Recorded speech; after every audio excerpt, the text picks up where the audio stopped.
Satgi mai lah bayar rumah I. Dia buat makan-makan sikit. Oh, ya ke? Boleh sangat tu. Lama I tak pergi rumah you kan. Ha. Lepas tu, you tahu tak, tadi ada pergi 3 buah rumah dah sebelum rumah you ni. Semua jamu ayak sirap je. Boleh tak ada ayak special sikit kau?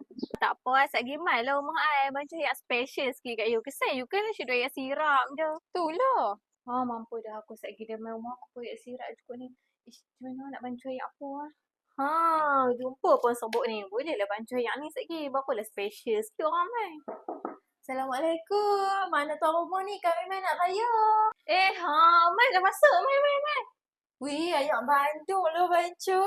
Ni bukan ayak Bandung. Ni I bantu special kat you. You nak ayak special kan tadi? Ni apa? I bantu strawberry yogurt. Tu Ada je. apa raya-raya ni orang nak macam yogurt you. I je bantu ayak special macam ni. Ish, nak rasa dah tengok ni. Rasa dah minum. Ya Allah, sedapnya air rasa. You bancu guna apa ni? Ni, serbuk ni lah. Serbuk Mukmin.